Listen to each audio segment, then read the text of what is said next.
Welcome back to Clean News MP. चलिए देखते हैं मध्य प्रदेश की 25 फटाफट बड़ी खबरों को। इससे पहले आप न्यूज को कहां से देख रहे हैं हमें कमेंट में जरूर बताएं। साथ ही वीडियो को लाइक करना बिल्कुल ना भूलें। स्नातक पूरक परीक्षाओं के रिजल्ट 20 नवंबर तक। स्नातक पाठ्यक्रम की पूरक परीक्षाएं खत्म हो चुकी हैं। देवी अहिल्या विश्वविद्यालय ने स्नातक दूसरे और अंतिम वर्ष की उत्तर पुस्तिका जचवाई जा रही है। अगले महीने इन परीक्षाओं के परिणाम घोषित किए जाएंगे। कुलपति डॉक्टर रेणु जैन ने नवंबर तीसरे सप्ताह तक सभी परिणाम जारी करने को कहा है। विश्वविद्यालय प्रशासन ने मूल्यांकन केंद्र को 20 नवम्बर तक का समय दिया है। इस बीच विद्यार्थियों के मार्क्स को अपलोड भी करना है। विद्यार्थियों के मुताबिक स्नातक पाठ्यक्रम की पूरक परीक्षा में करीब 22,000 छात्र छात्राएं शामिल हुए हैं।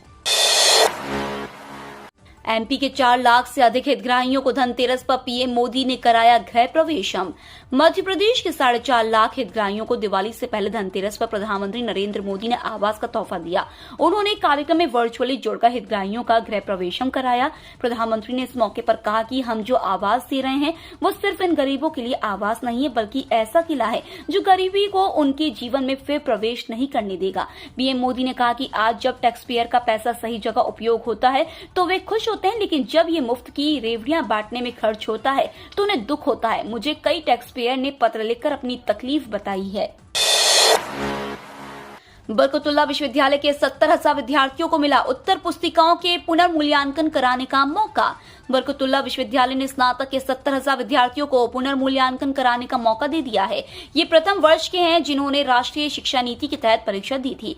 इनमें बीए का परिणाम 30% रहा है तो बीकॉम व बीएससी के फाउंडेशन पाठ्यक्रम में सैकड़ों विद्यार्थियों को पूरक आई है। ये विद्यार्थी उत्तर पुस्तिकाओं की जांच में गड़बड़ी के आरोप लगा रहे थे, जिसके बाद बीयू प्रबंधन ने इन्हें पुनर्मूल्यांकन, पुनगणना और उत्तर पुस्तिका देखने का अवसर दे दिया है। आवेदन जारी है जो 5 नवंबर तक होगा। वहीं विश्वविद्यालय प्रबंधन ने यह तय किया है कि पुनर्गणना के साथ साथ फाउंडेशन कोर्स की परीक्षा की ओएमआर शीट और उसकी आंसर की भी जल्द ही वेबसाइट पर जारी करेंगे।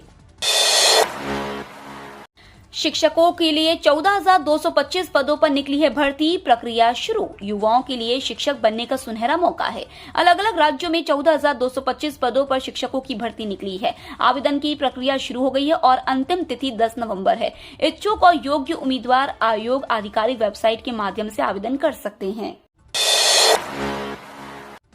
कर्मचारियों को दिवाली का तोहफा मिलेगा 56,000 का बोनस।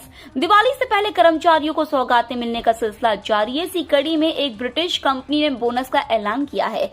इनोप्लास्ट टेक्नोलॉजी लिमिटेड कंपनी ने अपनी सभी कर्मचारियों को बोनस के तौर पर 56,000 रुपए देने का फैसला किया है। इनोप्लास्ट कंपनी द्वारा बोनस की यह राशि अक्टूबर और जनवरी में 2 बार में दी जाएगी। कंपनी के इस फैसले की चारों ओर तारीफ हो रही है। ग्वालियर बरौनी के बीच 2 दिन चलेगी त्योहार special train. Uttar Pradesh railway Jhansi मंडल ने दीपावली और छठ पूजा को देखते हुए ग्वालियर स्टेशन से बरौनी के लिए त्योहार स्पेशल ट्रेन चलाने का निर्णय लिया है। ग्वालियर बरौनी त्योहार स्पेशल एक्सप्रेस ट्रेन का संचालन 26 अक्टूबर और 30 अक्टूबर को 2 फेरे के साथ किया जा रहा है। यह ट्रेन शाम 6 बजे ग्वालियर से भिंड, इटावा, कानपुर सेंट्रल, लखनऊ के रास्ते अगले दिन शाम 6 बजे बरौनी जंक्शन पहुंचेगी। वहीं बरौनी ग्वालियर त्योहार स्पेशल एक्सप्रेस ट्रेन का संचालन बरौनी जंक्शन में 28 अक्टूबर और 1 नवंबर को किया जाएगा। कर्ज में डूबी शिवराज सरकार ने फिर 1,000 करोड़ का लिया लोन। मध्य प्रदेश की शिवराज सरकार लगातार कर्ज तले दबती जा रही है। पहले से ही 3 लाख करोड़ रुपए के कर्ज के बोझ तले दबी शिवराज सरकार ने एक बार फिर भारतीय रिजर्व बैंक के माध्यम से 1,000 करोड़ रुपए का कर्ज लिया है। यह कर्ज 15 साल के लिए लिया गया है। इस साल अब तक मध्य प्रदेश की सरकार 8,000 करोड़ रुपए का ऋण ले चुकी है। मध्य प्रदेश सरकार पर अब तक जो 3 लाख करोड़ रुपए का कर्ज है उसमें राष्ट्रीय बचत योजना से 3,756 करोड़ रुपए का ऋण शामिल है।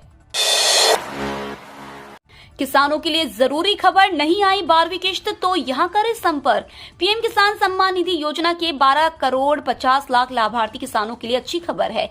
प्रधानमंत्री नरेंद्र मोदी ने पीएम किसान योजना के तहत 16,000 करोड़ रुपए की 12वीं किश्त जारी कर दी है। अगर आपको इस योजना संबंधी कोई शिकायत या परेशानी हो तो पीएम किसान योजना के हेल्पलाइन नंबर 155261 या 1800115526 या फिर 01123381092 पर संपर्क कर सकते हैं। इसके अलावा ईमेल आईडी pmkisan-ict@gov.in पर आप अपनी शिकायत मेल भी कर सकते हैं। पेंशनर्स के पेंशन पर आई बड़ी अपडेट, करना होगा इंतजार, नहीं होगा एडवांस भुगतान। प्रदेश के 7th पे कमीशन 4,75,000 पेंशनर्स को बड़ा झटका लगा है। दरअसल अक्टूबर की पेंशन के लिए उन्हें लंबा इंतजार करना होगा। दरअसल इसकी मुख्य वजह पेंशनर्स की पेंशन बैंकों से उपलब्ध कराई जाती है, जो महीने की शुरुआत में दिए जाने के प्रावधान है। ऐसी स्थिति में बैंकों को पेंशनर्स को पेंशन नवंबर महीने में भुगतान करना होगा। वहीं इससे बदलाव के लिए बैंकों के हेडक्वार्टर से सरकार को संपर्क करना होगा। धनतेरस पर मिली पेट्रोल डीजल में राहत, एमपी में सस्ता हुआ ईंधन। मध्य प्रदेश में पेट्रोल और डीजल की कीमतों में गिरावट देखी गई है। बीते दिन पेट्रोल की कीमतों में उछाल देखा गया था। पेट्रोल में औसतन 27 पैसे और डीजल की कीमतों में 24 पैसे प्रति लीटर की गिरावट देखी गई है। प्रदेश में अलग अलग शहरों में ईंधन के दाम भी अलग हैं। डीजल की कीमत फिलहाल 94 रुपए 65 पैसे प्रति लीटर पर बरकरार है। वहीं पेट्रोल की कीमत 108 रुपए से लेकर 112 रुपए के बीच में चल रही है। मध्य प्रदेश मेडिकल यूनिवर्सिटी जबलपुर में छात्रों के भविष्य से हो रहा खिलवाड़। मध्य प्रदेश मेडिकल यूनिवर्सिटी जबलपुर में छात्रों के भविष्य के साथ खिलवाड़ होना लगातार जारी है। दरअसल हाल ही में एक मामला सामने आया था, जब मेडिकल कॉलेज में उत्तर पुस्तिकाएं भीगी हुई मिली थी। बता दें कि यह पूरा मामला संदिग्ध था, जिसे लेकर नर्सिंग छात्र संगठन ने जमकर इसका विरोध भी किया था और मामले में राज्यपाल के नाम पत्र लिखकर निष्पक्ष सीबीआई जांच की मांग की। साथ ही दोषियों के खिलाफ सख्त कार्रवाई करने की भी मांग की गई थी। कर्मचारियों को राज्य सरकार ने दिया बड़ा तोहफा, स्थानीय अवकाश की घोषणा। सरकार लगातार अपने कर्मचारियों पर मेहरबान होती नजर आ रही है। दरअसल एक तरफ जहां मुख्यमंत्री ने कर्मचारियों को दिवाली से पहले वेतन देने की घोषणा की है, कर्मचारियों को एक अतिरिक्त दिन की छुट्टी की भी घोषणा की गई है, जिससे कर्मचारियों को बड़ा लाभ मिलेगा। दीपावली के उपलक्ष्य पर उन्हें 4 दिन की छुट्टी मिल जाएगी। शिवराज सरकार ने भोपाल के कर्मचारियों को बड़ी खुशखबरी दी है। भोपाल के सभी अधिकारी कर्मचारियों को एकत्रित दिन की छुट्टी की घोषणा की गई है। हालांकि आदेश का बिल भोपाल के कर्मचारी अधिकारियों के लिए जारी किया गया है। दीपावली के 24 अक्टूबर को अवकाश के साथ साथ कर्मचारी अधिकारियों को 25 अक्टूबर को ही छुट्टी की घोषणा की गई है। इसे स्थानीय अवकाश की श्रेणी में रखा गया था। इंदौर में अनूठा संग्रह, जिसमें बसती है रंगकर्म की आत्मा। इस शहर ने रंगकर्म के उस दौर को भी देखा है जब होलकर शासक महाराष्ट्र से रंगकर्मियों को आमंत्रित कर यहां नाटक प्रस्तुत कराते थे। पुरुष ही महिलाओं की भूमिका में मंचीय प्रस्तुति देते थे और उस दौर का भी शहर साक्षी रहा, जिसमें फिल्मी सितारे यहां प्रस्तुति देने आए और आ रहे हैं। अभिनय की दुनिया से यहाँ की फिजा अनभिज्ञ नहीं रही और ऐसे शहर के सीने में धड़कता है साहित्य का दिल, जिसके पन्नों पर कालजयी नाटकों की सुर्ख स्याही ताजगी लिए हुए सजी हुई है। देश का एक बड़ा वर्ग रेवड़ी संस्कृति से मुक्ति चाहता है, एमपी में बोले पीएम मोदी। प्रधानमंत्री मोदी ने राजनीति में रेवड़ी संस्कृति को लेकर एक बार फिर बड़ा बयान दिया है। उन्होंने मध्य प्रदेश के सतना में प्रधानमंत्री आवास योजना के तहत लाभार्थियों को संबोधित करते हुए कहा कि देश में एक बड़ा वर्ग इससे मुक्ति दिलाने के लिए कमर कस रहा है। इसके साथ ही उन्होंने कहा कि प्रधानमंत्री आवास योजना देश में सामाजिक आर्थिक बदलाव का एक प्रमुख साधन बन रही है।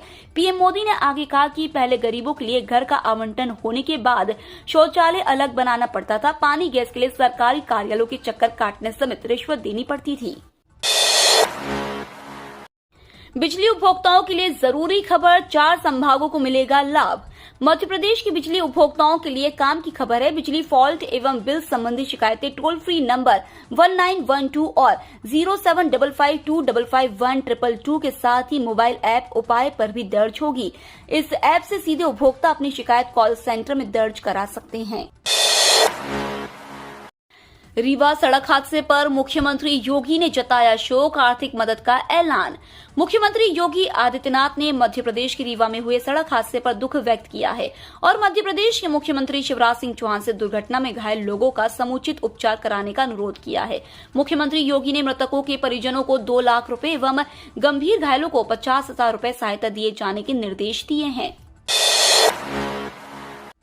मध्य प्रदेश में 2 दिन बाद गिरने लगेगा पारा। मध्य प्रदेश में हल्की ठंड का एहसास होने लगा है। सुबह और रात के समय लोग धूप का मजा लेने लगे हैं। कुछ जगह बादल होने से दिन गर्म है। हालांकि 24-25 अक्टूबर के बाद से पारा गिरने की संभावना है। अरब सागर से नमी आ रही है। पचमढ़ी में तापमान 12.4 डिग्री दर्ज किया गया है। मौसम केंद्र की रिपोर्ट कहती है कि बीते 24 घंटों के दौरान प्रदेश के सभी संभागों में मौसम शुष्क रहा। अधिकतम तापमान में विशेष परिवर्तन नहीं हुआ। दिन का तापमान 35 डिग्री डिग्री पर पहुंच गया है। वहीं रात का पारा गिरकर 12.4 डिग्री पर पहुंच गया है। 24 अक्टूबर तक मौसम ऐसे ही बना रहने की संभावना है। कई जगह पर रेलवे ने बढ़ा दिया टिकट का दाम। त्योहार के दिनों में भारत में सबसे ज्यादा उपयोग में आने वाले यातायात संसाधनों में रेलवे सबसे प्रमुख है। रेलवे के जरिए करोड़ों की संख्या में लोग एक जगह से दूसरी जगह आते हैं और जाते हैं। भीड़ बढ़ने के साथ ही रेलवे ने नए नियम के लिए लोगों को नोटिस जारी कर दिया है। रेलवे ने भीड़ को कंट्रोल करने के लिए दिल्ली, गाजियाबाद, आनंद विहार समेत चेन्नई इत्यादि कई बड़े स्टेशनों पर प्लेटफॉर्म टिकट को 3 गुना महंगा कर दिया है, ताकि लोग बेवजह प्लेटफॉर्म पर न जाए और भीड़ को नियंत्रण करने में आसानी हो। भारत पाक के बीच हाई वोल्टेज मुकाबला आज। रोहित शर्मा की अगुवाई वाली भारतीय टीम का मुकाबला आज पाकिस्तान से होने जा रहा है। यह आईसीसी टी20 विश्व कप 2022 में भारत का पहला मैच होगा। इस मैच के साथ भारतीय टीम आईसीसी टी20 विश्व कप 2022 की शुरुआत जीत के साथ करना चाहेगी। बता दें कि इसके पहले टी20 वर्ल्ड कप 2021 में भारतीय टीम का प्रदर्शन बेहद निराशाजनक रहा था और वे सेमीफाइनल में भी नहीं पहुंच पाए थे। 2022 टी20 विश्व कप टूर्नामेंट ऑस्ट्रेलिया में खेला जा रहा है। भारतीय टीम अपना पहला मैच आज मेलबर्न क्रिकेट ग्राउंड में खेलेगी।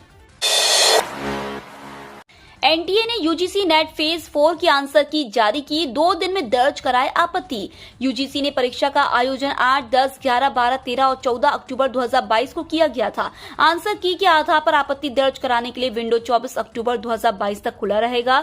आंसर की के आधार पर परीक्षा में पूछे गए प्रश्न या उनके उत्तर को लेकर किसी अभ्यर्थी को आपत्ति है तो वह 200 रुपए प्रत्येक प्रश्न के हिसाब से आपत्ति दर्ज करा सकते हैं। आपत्ति दर्ज कराने का शुल्क वापस नहीं किया जाएगा। अभ्यर्थी यह शुल्क डेबिट या क्रेडिट कार्ड या नेट बैंकिंग या यूपीआई के माध्यम से 24 अक्टूबर तक जमा करा सकते हैं। 24 अक्टूबर को रात 11:50 के बाद कोई भी आपत्ति स्वीकार नहीं की जाएगी। एनपीएस सब्सक्राइबर्स को मिली अच्छी खबर। फंड एलोकेशन को लेकर बदल गया नियम। नेशनल पेंशन सिस्टम का नियम देखने वाली संस्था pension fund regulatory and development authority ने टीयर 1 और टीयर 2 अकाउंट्स के लिए इक्विटी अकाउंट एलोकेशन का नियम बदल दिया है। एक नए सर्कुलर में नए नियम की जानकारी दी गई है। एनपीएस के तहत सब्सक्राइबर्स को इक्विटी एलोकेशन के लिए 2 ऑप्शन मिलते हैं, ऑटो चॉइस और एक्टिव चॉइस।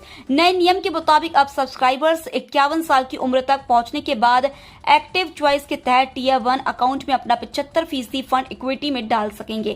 इसके लिए उन्हें अपना अंशदान कम करने जैसी कोई शर्त मानने के लिए मजबूर नहीं होना पड़ेगा।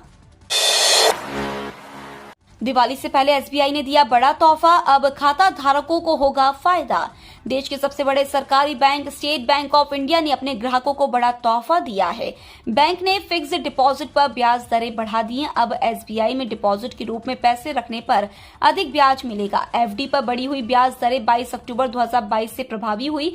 बैंक के इस कदम से ऐसे ग्राहकों को अधिक फायदा होगा जो फिक्स्ड डिपॉजिट के रूप में जमा राशि पर निर्भर रहते हैं। हाल ही में बैंक ने अपना कर्ज महंगा कर दिया था। अब उसने फिक्स्ड डिपॉजिट पर ब्याज दरें बढ़ाकर ग्राहकों को राहत देने की कोशिश की है। दीपावली पर आतिशबाजी करे संभल कर, आंखों की सुरक्षा के लिए करे यह काम। दीपावली का पर्व हो और बच्चों के साथ बड़े भी पटाखे आतिशबाजी ना चलाए, ऐसा हो नहीं सकता। घर घर में लोग आतिशबाजी की तैयारियां कर रहे हैं, जमकर पटाखे खरीदे जा रहे हैं, लेकिन यह ध्यान रहे कि आतिशबाजी या पटाखों से दुर्घटना का भी भय रहता है। पटाखे सावधानी से जलाए ताकि आंखें सुरक्षित रहें। हो सके तो सुरक्षा की दृष्टि से चश्मा लगाकर आतिशबाजी करे। अखिल भारतीय आयुर्विज्ञान संस्थान एम्स ने आतिशबाजी के दौरान जरूरी सावधानी रखने के उपाय एवं अपील जारी की है। इंदौर में सोयाबीन रिफाइंड तेल के भाव में तेजी। स्थानीय खाद्य तेल बाजार में शनिवार को सोयाबीन रिफाइंड तेल के भाव में 5 रुपए प्रति 10 किलोग्राम की तेजी हुई।